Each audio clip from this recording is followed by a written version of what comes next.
A madrugada tinha se dissolvido em nuvens claras, quando a luz suave começou a entrar pelas frestas da velha casa de madeira, no alto de uma encosta em Tiradentes, interior de Minas. O cheiro de café fresco se misturava ao perfume úmido da terra, ainda fria do sereno. Naquele sábado tudo parecia comum, mas havia algo diferente no ar, uma espécie de silêncio atento, como se a própria casa estivesse esperando que algo fosse dito depois de muito, muito tempo. Lia, uma menina de 2 anos e 8 meses, acordou no quarto de hóspedes com o cabelo revolto e as bochechas ainda quentes do sono. Os pais tinham viajado de Belo Horizonte para passar o fim de semana na casa dos avós maternos, um lugar que, em teoria, a criança visitava pela primeira vez. Em teoria. No corredor, Ana dobrava lençóis com o corpo meio curvado, distraída, o pensamento longe, quando ouviu a voz pequena atrás de si. Mãe. Ela sorriu sem olhar, achando que Lia chamava para pedir colo ou leite. Oi, meu amor, acordou? Vem aqui com a mamãe. Mas a menina não se mexeu. O olhar dela atravessava o corredor, sério demais para uma criança tão pequena. Eu morava aqui antes. Ana riu baixo, pronta para entrar no jogo. Não, filhinha. Essa é a casa da vovó Helena e do vovô Arnaldo. Você nunca veio aqui, lembra? É a primeira vez. Lia franziu levemente a testa, como se estivesse contrariada com a correção. Aqueles olhos castanhos escuros, enormes, pareciam muito mais velhos do que o corpinho que os carregava. Não, mãe. Ela falou devagar, escolhendo cada palavra. Eu morava aqui quando eu era a Clara. O lençol escorregou das mãos de Ana e caiu no chão, silencioso. O nome atravessou o ar como um sussurro proibido. Clara era o nome da irmã mais nova de Helena, tia de Ana, que morrera quase 20 anos antes em um acidente de ônibus na estrada, voltando de uma viagem de aniversário de casamento com o marido, Marcelo. Uma história guardada em gavetas fechadas, raramente mencionada, quase nunca comentada na frente de desconhecidos, muito menos na frente de crianças. Ana sentiu a boca secar. Como você sabe esse nome, Lia? Perguntou, ajoelhando-se na altura da filha, tentando manter a voz firme. Lia não respondeu de imediato. Apenas caminhou com passos curtos até a sala principal. As tábuas antigas do assoalho estalaram sob seus pés, como se reconhecessem o peso leve que voltava a percorrer aquele caminho. Sem hesitar, a menina ergueu o braço e apontou para o alto da estante, onde um porta-retratos antigo se escondia atrás de fotos mais novas. Ela disse, num tom calmo, quase doce. Eu ali, no dia do meu casamento com o Marcelo. Hannah seguiu o gesto da filha, e ao enxergar a foto, sentiu o estômago revirar. Era uma imagem amarelada pelo tempo, Clara, com um vestido simples de renda, sorrindo ao lado de Marcelo em frente à igreja da cidade, no início dos anos 90. A moldura estava atrás de outras, escondida, alta demais para que qualquer criança a alcançasse com os olhos. Mãe! A voz de Ana saiu trêmula quando chamou pela dona da casa. Helena apareceu da cozinha com um pano de prato nas mãos, o cabelo preso em um coque apressado, o olhar preocupado. O que foi, filha? Aconteceu alguma coisa? Ana apontou para Lia, que continuava olhando para a foto, os olhinhos brilhando de uma saudade impossível. Ela disse que é a Clara, que morava aqui com o Marcelo, e apontou para a foto. Helena empalideceu de um jeito que Ana nunca tinha visto. O pano de prato escorregou, o cheiro de alho dourando no óleo ficou distante.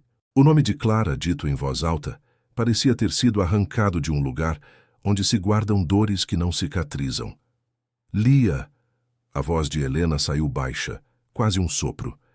Quem te falou sobre a Clara? A menina virou-se para a avó como se estivesse vendo um rosto que esperou por anos. Ninguém me falou, vó, eu lembro. Ela sorriu de leve. Você fazia mingau de milho com canela para mim quando eu chegava do trabalho cansada. E o vovô Arnaldo fingia que não roubava pedaços de goiabada da panela antes de ficar pronto. Os olhos de Helena se encheram de lágrimas instantaneamente. O mingau de milho com canela fora o conforto preferido de Clara depois dos plantões no hospital, e a mania de Arnaldo de roubar goiabada ainda era motivo de brincadeira entre eles. Mas aquilo era algo dito em tom íntimo dentro da cozinha, em noites silenciosas. Ana nunca ouvira esse detalhe. Isso ninguém contou para você, Lia, murmurou Helena, como se tentasse convencer a si mesma. Como você sabe? Lia fez um pequeno biquinho, tentando buscar algo na memória. Eu lembro do cheiro. Ela aspirou o ar como se pudesse trazê-lo de volta. O cheiro de milho, de canela, e da chuva batendo no telhado de zinco quando a luz acabava. Você colocava vela em cima da mesa de madeira ali, ó. Ela apontou exatamente para o centro da mesa da sala, onde um pequeno arranhão em forma de meia-lua marcava o local que, anos antes, tinha sido queimado pela base de uma vela mal apoiada. Arnaldo apareceu na porta, atraído pelo tom estranho das vozes. Que confusão é essa logo cedo? Antes que alguém respondesse, Lia correu em direção a ele com uma familiaridade desarmante. Vovô Naldo! Exclamou, abraçando as pernas dele. Ele olhou para Helena, confuso. Ela já está me chamando assim? Você falou para ela? Helena balançou a cabeça em negação. Aquele apelido, Naldo, era exclusivo de Clara. Só ela o chamava daquela forma. Ana sempre o chamara de pai. O senhor ainda guarda o rádio velho na gaveta da cristaleira? Perguntou Lia, erguendo o rosto. Aquele que só pegava a rádio da serra e que a gente usava para ouvir jogo quando a TV saía do ar. Arnaldo sentiu um arrepio grave descer pela coluna. O rádio de pilha, esquecido dentro da cristaleira, era um objeto que ninguém mexia há décadas. A menção soou como o toque de uma campainha antiga, despertando memórias que ele se empenhara em enterrar. Lia! Ele se agachou, ficando com o rosto próximo ao da menina. Se você se lembra mesmo de quando morava aqui, onde é que a gente escondia a chave reserva da porta da cozinha? A criança nem hesitou. Atrás do tijolo solto, do lado do pé de manjericão, perto da torneira do tanque. Ela piscou divertida. Você dizia que ladrão nenhum ia desconfiar de um tijolo torto. Ana sentiu as pernas fraquejarem. Aquele esconderijo era um segredo de anos atrás, abandonado depois da morte de Clara. Nunca fora contado para ninguém da geração mais nova. As mãos de Helena começaram a tremer. E o que você lembra do último dia? A pergunta escapou, rasgando o ar, quase sem que ela percebesse. Lia ficou séria. O rosto, ainda redondo de criança, adquiriu uma sombra adulta. Ela apertou os dedos como se estivesse segurando algo invisível. Eu lembro do ônibus, sussurrou. Tava anoitecendo, a estrada cheia de buraco. O Marcelo estava segurando minha mão. Tinha cheiro de diesel e gente molhada de chuva, e uma música tocando baixinho no rádio do motorista. Uma música antiga, de amor, que eu gostava de cantar errado. Os olhos dela se encheram de lágrimas.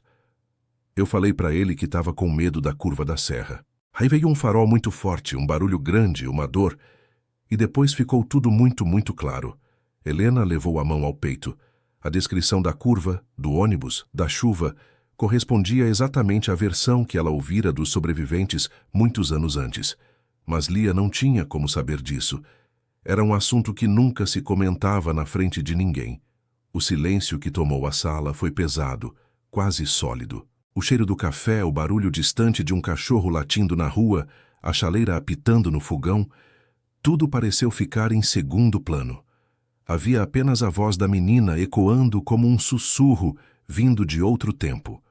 Ana, ofegante, levantou-se e pegou o celular na mesa. Eu preciso gravar isso, murmurou. Ninguém vai acreditar. Lia puxou levemente a barra da blusa da mãe. Você quer ver onde eu e o Marcelo enterramos a caixinha? Perguntou com a naturalidade de quem convida para ver um brinquedo. Que caixinha? A voz de Arnaldo saiu rouca. A caixinha de metal que tinha lábios de batom desenhados na tampa. Ela sorriu com ternura nostálgica. Ele disse que era para nossa promessa não se perder, mesmo se uma vida acabasse antes da outra. Sem esperar resposta, a menina caminhou em direção ao quintal, abrindo a porta como se estivesse voltando para casa depois de anos de ausência. Helena e Arnaldo a seguiram em silêncio, com Ana logo atrás, segurando o celular com as mãos trêmulas. Do lado de fora, o sol do fim da manhã iluminava um quintal antigo, Um pé de jabuticaba, uma cerca de madeira meio torta, o tanque de cimento encardido pelo tempo. Lia foi direto ao pé de jabuticabeira. Foi aqui. Apontou para a base do tronco do lado esquerdo. O Marcelo cavou com uma colher de cozinha, 3 mãos para baixo. Ele falou assim: se um dia a gente se perder, essa caixinha vai lembrar pra gente que o amor continua procurando. Arnaldo fechou os olhos um instante, sentindo o coração bater tão forte que parecia ecoar nos ouvidos. Ele se lembrava vagamente de ver o genro mexendo na terra certa vez, rindo com Clara. Mas nunca dera importância. Helena correu até o quartinho de ferramentas e voltou com uma pá pequena. As mãos de Arnaldo tremiam quando ele começou a cavar no exato ponto indicado. A terra, compacta pelo tempo, se desfazia aos poucos. A cada movimento, o silêncio ficava mais tenso. Até que a pá fez um som diferente, metálico. "Tem alguma coisa aqui", ele murmurou, a voz falhando. Com cuidado, terminou de desenterrar um pequeno embrulho embranquecido, envolto em plástico já amarelado. Dentro, havia uma caixinha de metal com lábios vermelhos desenhados na tampa. Um antigo estojo de balas. Helena sentiu o mundo girar. Arnaldo abriu a caixinha com dedos trêmulos. Lá dentro, protegida por um pedaço de pano e por um plástico fino, havia uma tirinha de papel dobrada muitas vezes. Ele desdobrou lentamente, como se qualquer movimento brusco pudesse rasgar também a lembrança. Na letra inclinada de Marcelo lia-se: "Clara, se um dia a gente se perder, que essa caixinha lembre para você que eu vou te procurar em todas as vidas. Se eu for primeiro, te espero em alguma esquina do tempo. Se você for primeiro, me puxa de volta. Eu acredito que o amor não sabe morrer. Marcelo." Helena desabou em choro, apertando o peito como se tentasse segurar o coração no lugar. Arnaldo, com os olhos marejados como um menino, encarava a menina em silêncio. Lia se aproximou devagar. Tocou a mão enrugada da avó e disse, com uma doçura que carregava décadas de saudade: "Ele me esperou, vó. Eu só demorei um pouco para achar o caminho de volta." O vento soprou entre as folhas da jabuticabeira, fazendo um som leve como um sussurro distante.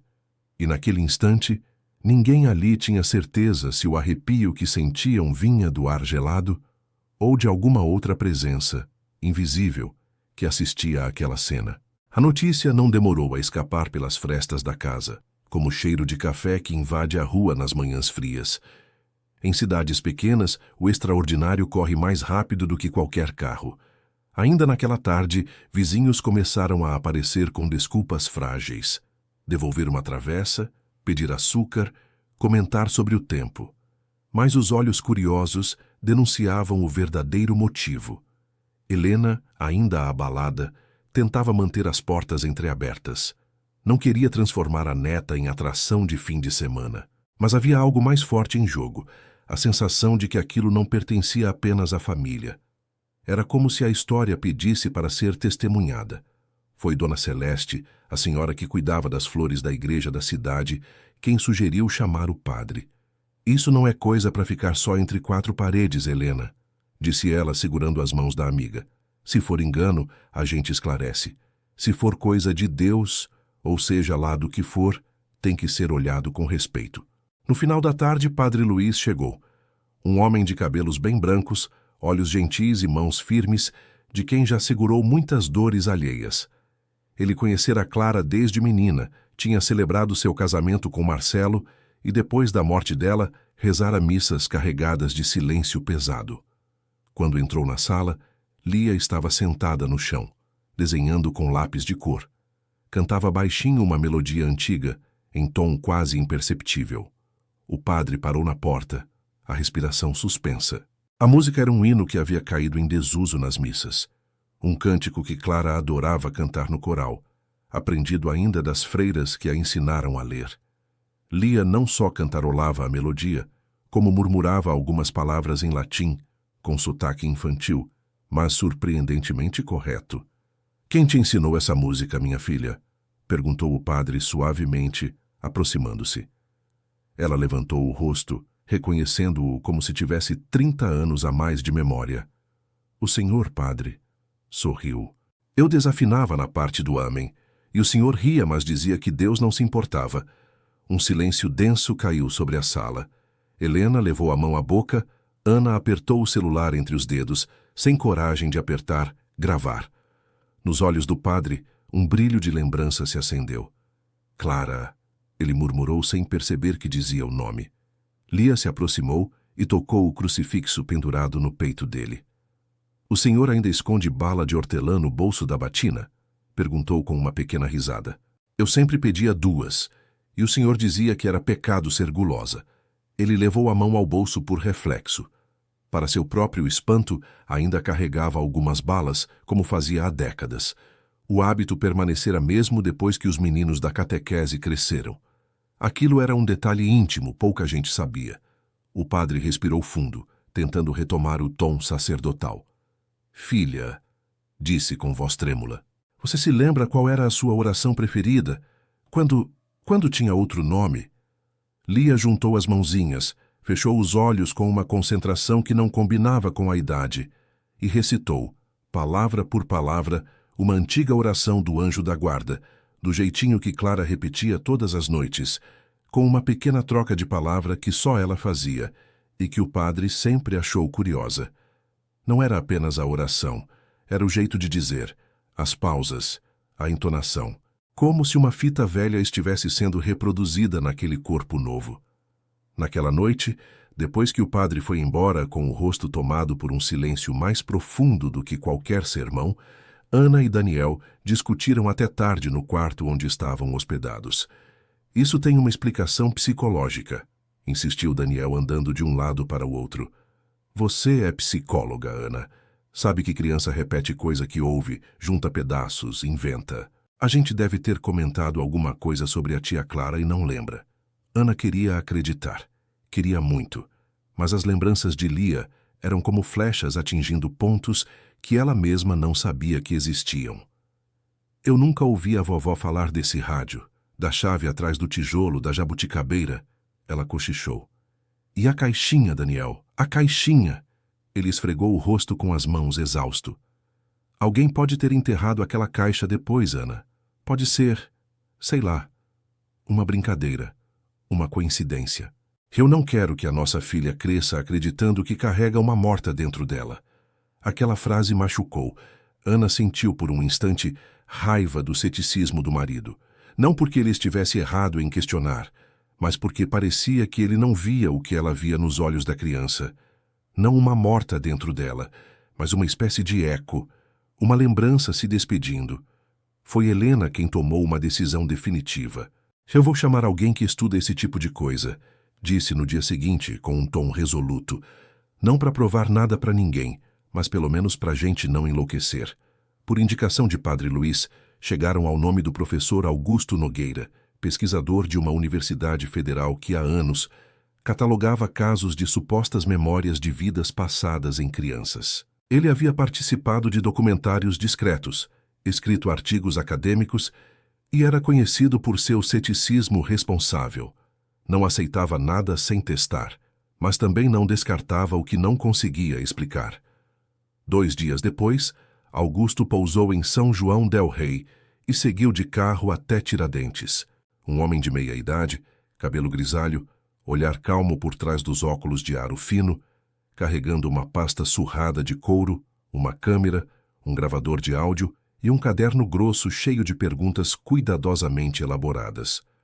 Na sala da casa simples, ele explicou à família. Eu não estou aqui para convencer ninguém de nada, disse olhando nos olhos de cada um.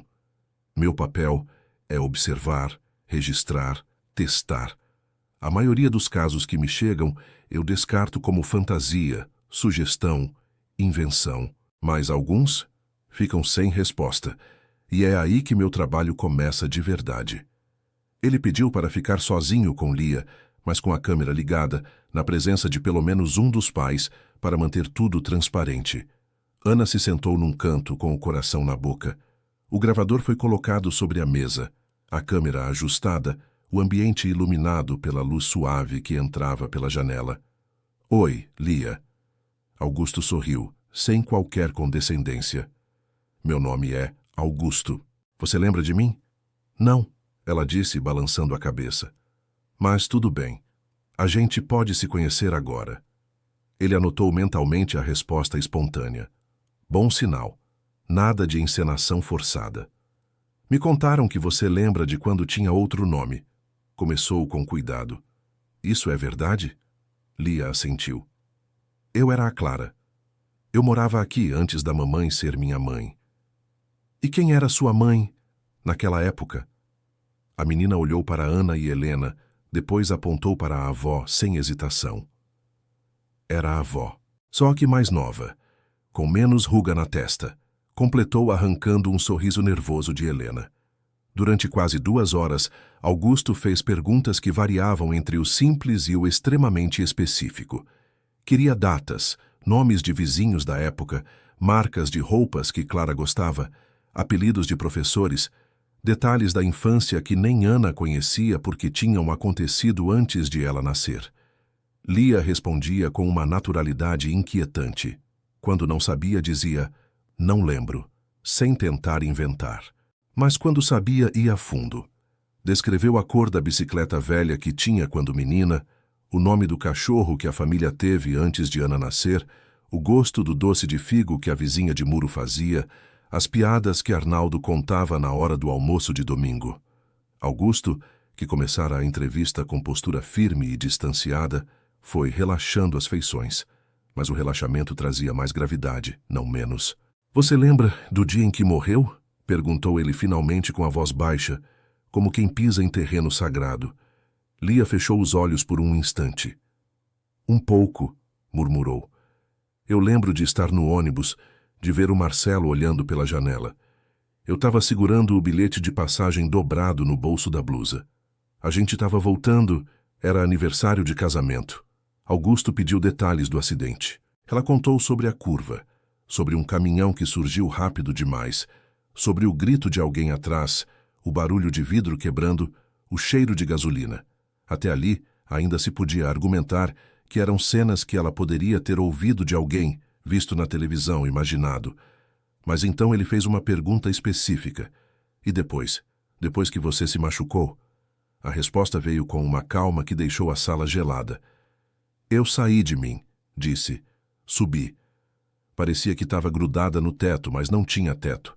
Eu via tudo de cima. Os olhos de Helena se encheram de lágrimas novamente. Era a primeira vez que Lia falava daquela parte. Eu vi o Marcelo sentado numa cadeira no corredor do hospital com a camisa aberta e a calça suja de terra.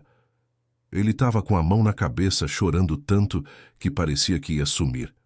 O médico de cabelo grisalho falou para ele que eu não tinha aguentado.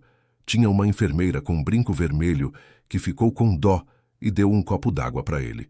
Augusto anotava freneticamente, o gravador registrando tudo. Em seus estudos ele já ouvira relatos de experiências fora do corpo em contextos de quase morte, mas quase sempre vindo de adultos. Uma criança tão pequena, com detalhes tão específicos, era raro. E depois disso, ele insistiu. O que aconteceu com você? Lia sorriu de um jeito estranho, um misto de lembrança dolorosa e alívio. Depois ficou tudo branco, mas não branco de parede. Branco de luz. Uma luz que não dói o olho. Explicou procurando as palavras. Eu ouvi uma voz que eu não sei se era homem ou mulher, mas que parecia conhecer tudo de mim.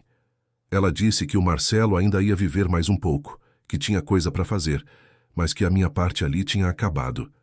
E perguntou se eu queria descansar um tempo, ou se queria voltar logo, em outro corpinho. O silêncio na sala se adensou, pesado e atento. Eu perguntei se dava para voltar perto da minha mãe de novo. Continuou. A voz riu bem baixinho e falou que isso dava para arrumar, que ia demorar um pouco para tudo encaixar, mas que quando eu voltasse ia ajudar as pessoas a entenderem que o amor não sabe fazer despedida de verdade. Ana não conseguia mais segurar as lágrimas. Elas desciam silenciosas, uma atrás da outra. Augusto encerrou a entrevista com a sensação de que algo dentro da sua própria visão de mundo tinha sofrido um pequeno deslocamento, como um quadro que, anos pendurado torto, de repente cai na posição certa. Naquela noite, ele escreveu no caderno com letra firme. Caso Lia Clara, um dos relatos mais consistentes que já encontrei. Quantidade e qualidade de detalhes específicos, checáveis, não compartilhados com a criança por meios normais. Impacto emocional profundo na família. Necessidade de investigação prolongada. Lá fora, o vento passava pelos galhos da jabuticabeira. Dentro da casa, memórias de duas vidas diferentes dividiam o mesmo teto. E você, vendo essa história até aqui, já se pegou pensando se alguém da sua família poderia ter voltado silenciosamente em outro corpo? Qual detalhe íntimo, aparentemente esquecido, poderia ser a chave para reconhecer um amor de outra vida? Se essa história mexeu com você, conte. Que mistério da sua vida ainda te faz arrepiar só de lembrar? Os dias seguintes transformaram a casa simples de Tiradentes em uma espécie de fronteira entre dois mundos. De um lado, o cotidiano, roupa no varal, panela, no fogo latido de cachorro, carro de som passando na rua com oferta de laranja. Do outro, a sensação constante de estar diante de algo que escapava das explicações fáceis. Augusto decidiu prolongar sua estadia por mais alguns dias. Queria observar Lia em situações naturais, sem perguntas guiadas, sem câmera apontada, apenas deixando que a vida acontecesse. Ele anotava tudo: as brincadeiras, as palavras que ela escolhia, as pequenas frases soltas que surgiam quando ninguém parecia prestar atenção. Uma tarde, enquanto Ana arrumava a cozinha, Lia apareceu abraçada a uma boneca com vestido azul. "Mãe, posso te pedir uma coisa?" "Claro, meu amor, o que é?" "Você pode parar de ficar com medo de mim?" A pergunta bateu no peito de Ana como um soco. Ela se apoiou na pia, o pano de prato esquecido nas mãos. Eu não tenho medo de você, filha." Lia a observou com uma seriedade grave. "Tem, às vezes." Ela encostou o queixo no ombro da mãe. "Mas eu prometo que agora eu só sou a Lia. Eu lembro da Clara, mas eu não sou mais só ela. Eu sou as duas coisas. Por enquanto." Ana a abraçou com força, sentindo o cheirinho de shampoo infantil misturado ao suor leve de quem passou a tarde correndo pelo quintal. Era o cheiro da filha dela, não de um fantasma. E naquele abraço algo mudou. O medo começou a se dissolver, dando lugar a uma estranha forma de aceitação. Naquela noite, depois do jantar, Augusto propôs uma última experiência, não para testar a menina, mas quase como um gesto simbólico. "Lia", ele disse, sentando-se no sofá com a família toda por perto, "se você pudesse mandar um recado para o Marcelo, o que você diria?" Ela ficou pensativa, balançando os pés no ar. "Ele já sabe", respondeu por fim. "Mas eu diria para ele não procurar a Clara nas fotos, nos lugares antigos. Eu não tô mais lá. Eu tô aqui e ao mesmo tempo não. É como quando a gente troca de caderno na escola, mas continua escrevendo a mesma história." Augusto anotou a metáfora. Mais tarde, sublinharia aquela frase 3 vezes. A notícia sobre o caso da menina que lembrava ser a tia morta não demorou a circular para além da cidade. Um jornalista de um portal grande conseguiu contato com Augusto e pediu autorização para acompanhar o caso. Helena, cansada de ver a curiosidade dos vizinhos crescer, decidiu que, se a história iria circular de qualquer jeito, que pelo menos fosse com algum respeito. Uma equipe pequena de reportagem chegou discretamente. Ficaram um dia inteiro filmando entrevistas, captando imagens da casa, da jabuticabeira, do porta-retratos antigo, da caixinha de metal. Procuraram registros do acidente de ônibus em arquivos de jornais velhos.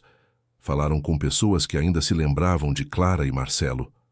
Quando a matéria foi ao ar, semanas depois, não demorou para que o vídeo se espalhasse pelas redes sociais. Comentários se dividiam. Uns chamavam de farsa, outros de milagre, outros de obsessão espiritual, outros ainda de coincidência extraordinária. Mas no meio da barulheira algo real acontecia em silêncio. Pessoas começavam a compartilhar suas próprias histórias. Um homem contou que o filho de 3 anos dizia saber onde ficava uma rua que a família nunca tinha visitado e que, ao chegar lá, ele apontou a casa da vovó antiga. Uma mulher relatou que a filha falava desde pequena de um navio que virou e depois descobriu que a avó tinha perdido irmãos em um naufrágio. Pequenos casos, pequenas peças de um quebra-cabeça maior que ninguém sabia como montar. O caso de Lia entrou em artigos acadêmicos, foi apresentado em congressos discretos, citado em discussões sobre memória, consciência e identidade. Alguns pesquisadores criticavam, outros tentavam encontrar explicações alternativas, uns poucos admitiam que a hipótese de reencarnação, por mais improvável que parecesse dentro de certos paradigmas, precisava ser considerada. Enquanto isso, a vida seguia. Lia cresceu. Aos 5 anos ainda contava histórias de quando era grande e morava aqui antes, mas com menos frequência. Aos 8, essas lembranças apareciam mais como sonhos distantes do que como memórias nítidas. Aos 11, já parecia falar de Clara como se estivesse contando a história de outra pessoa. Alguém muito querido, mas separado dela por um vidro fino. Eu lembro de algumas coisas, mãe. Disse certa vez, já pré-adolescente, enquanto ajudava a avó a descascar batatas. Mas é como lembrar de um livro que a gente leu faz muito tempo. A gente não sente mais igual. Helena ouviu aquilo com um misto de alívio e melancolia. Por um lado, era bom ver a neta seguir como qualquer menina de sua idade, preocupada com provas da escola, amigos, músicas novas, roupas. Por outro, era como se uma porta, que por alguns anos ficou entreaberta para algo que vinha do outro lado, estivesse se fechando lentamente.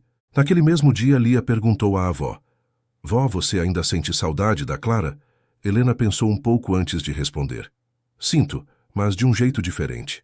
Enxugou as mãos no pano e olhou pela janela, onde a jabuticabeira continuava firme.